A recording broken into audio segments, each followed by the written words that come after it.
ভাই দাঁড়ান, বাংলাদেশের সমীকরণ এখনো শেষ হয় নাই। যদিও এটা সেমিফাইনালে যাবার সমীকরণ না, বাট সমীকরণ এখনো একটা আছে। চ্যাম্পিয়ন্স ট্রফি থেকে বাংলাদেশ কত টাকা পেতে যাচ্ছে, এইটা হচ্ছে সেইটার সমীকরণ। টুর্নামেন্টের শুরুতেই বলেছিলাম চ্যাম্পিয়ন থেকে শুরু করে টেবিল বটম পর্যন্ত কোন অবস্থানে থাকা দল কত টাকা করে পাবে, বাট যেহেতু বাংলাদেশ সেমিফাইনালেই যেতে পারেনি, তাই প্রথম 4 দলের হিসাবটা না টানি। বাংলাদেশের সম্ভাবনা রয়েছে ষষ্ঠ অথবা সপ্তম অবস্থানে থেকে টুর্নামেন্ট শেষ করার, বাট বিষয়টা আসলে বাংলাদেশের হাতে নেই। পুরোটাই নির্ভর করছে গ্রুপ বি তে কে কেমন খেলছে তার উপর। বিষয়টা একটু ব্যাখ্যা করবেন? এবারের চ্যাম্পিয়ন্স ট্রফিতে বাংলাদেশের শেষ ম্যাচ অর্থাৎ বাংলাদেশ ভার্সেস পাকিস্তানের ম্যাচটা বৃষ্টির কারণে পরিত্যক্ত হয়ে যাওয়ায় বাংলাদেশের নিশ্চিত 2 পয়েন্টও ভাগাভাগি হয়ে যায়।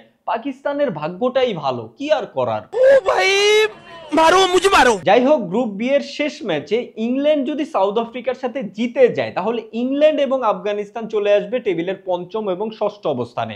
সেই ক্ষেত্রে বাংলাদেশের অবস্থান হবে সপ্তম। আর পূর্ব ঘোষণা অনুযায়ী টেবিলের সপ্তম এবং অষ্টম অর্থাৎ টেবিলের শেষ দুইটা দল হিসেবে বাংলাদেশ এবং পাকিস্তান প্রত্যেকেই আইসিসি থেকে পাবে 3.25 কোটি টাকার প্রাইজ মানি। আর যদি ইংল্যান্ড সাউথ আফ্রিকার কাছে হেরে যায়, তাহলে ইংল্যান্ডের কোনো পয়েন্ট না থাকায় ইংল্যান্ড চলে যাবে টেবিলের সবার নিচে অর্থাৎ অষ্টম স্থানে।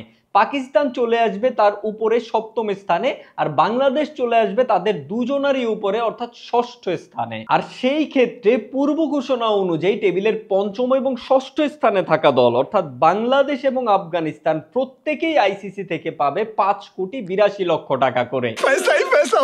ওই অ্যাডটার কথা মনে আছে? Eat 5 star, do nothing. এই টুর্নামেন্টে বাংলাদেশের অবস্থাও ঠিক এমনটাই হয়েছে। কোনো ধরনের ভালো পারফরমেন্স বা কোনো ম্যাচ জয় ছাড়াই বাংলাদেশ এই টুর্নামেন্ট শেষে প্রায় 3.25 কোটি টাকা অথবা প্রায় 6 কোটি টাকা নিয়ে দেশে ফিরতে যাচ্ছে।